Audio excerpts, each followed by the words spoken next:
This is the Tissot Seastar 2000 Professional Powermatic 80. Tissot, you need to shorten your names. I didn't buy this watch, I didn't borrow it. In fact, it's not even in this kitchen studio. I secretly filmed this while my boss is inspecting his latest Hublots shipment. But why is no one talking about this Tissot? Well, let me explain why this deserves more attention.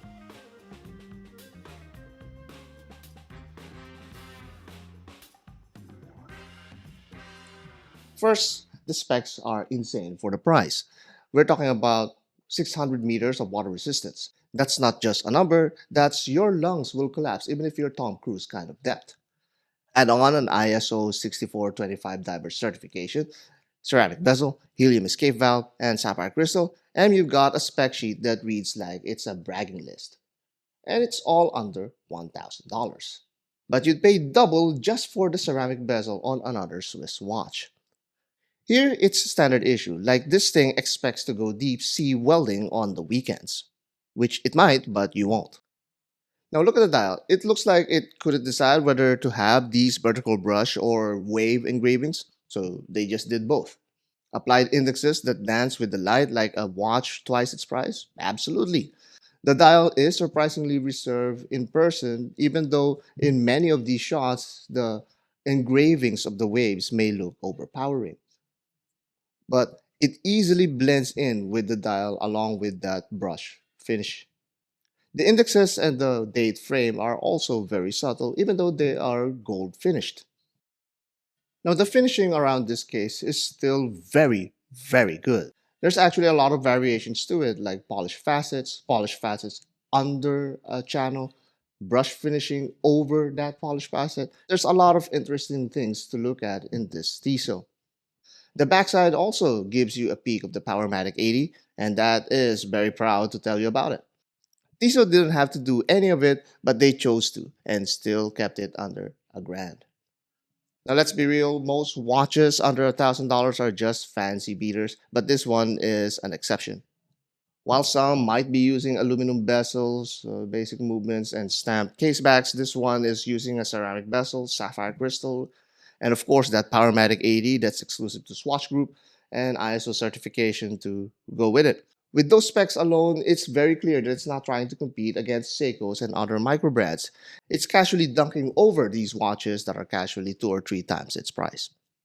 Now here's another reason why it might be ignored. It's plainly because it's big. Here's the deal breaker for most people. It's a 46mm wide, 16mm thick hunk of steel that's dominating your wrist. It doesn't fit many sleeves unless you're wearing a toga over it, even though it's trying to be fancy with all of its polished facets and artistic expressions on the case. And if you didn't compare it with other watches, like you see here, you wouldn't even notice that this is actually 46mm. It looks exactly the same as the other Tissots that are much smaller and much friendlier on the wrists. So if you have wrists under 7 inches like mine, stay away from this. It's like the boogeyman that's trying to engulf your wrists if you're wearing your bed under your cuff, or something like that.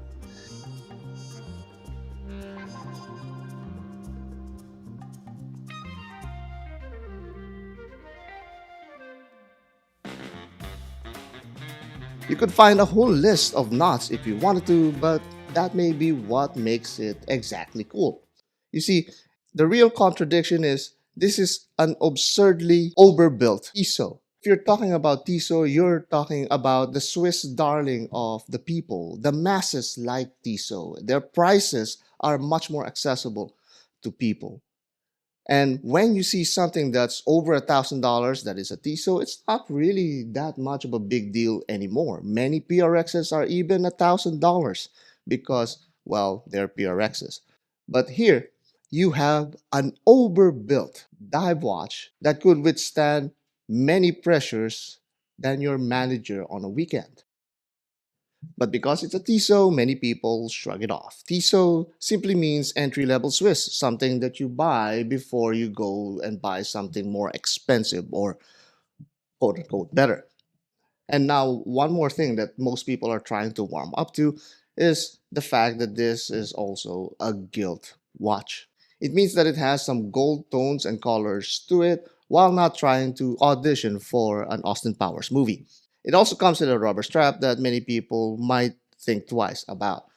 But folks, this is a dive watch. It is trying to be true to its roots while not trying to be true to its roots.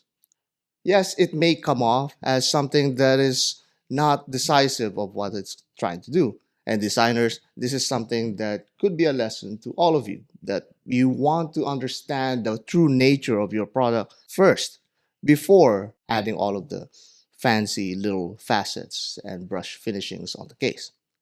But it does have these fancy things that it will look really, really nice and even classy on certain macho wrists. So if you're a lumberjack that's trying to go to your CEO friend's wedding, then this could be the right watch for you. Unless your CEO friend is also a lumberjack, which is a very big problem there. You might end up having a plaid motif wedding and you're looking at a plaid strap at that point, which is kind of weird. But here's the irony of it all. This is the most overengineered, underhyped, underpriced professional diver that you can have that is called Tissot. And nobody's talking about it because, well, of that branding on the dial. That's like writing off a Ford GT because, well, it's Ford. And you know what? Quite frankly, that's what many people have been doing in the past few years. So yeah, don't tell my boss that I actually filmed this, as otherwise he'll tell me to film other Tissots, and then I'll be much, much more bothered and pressured for the weekend.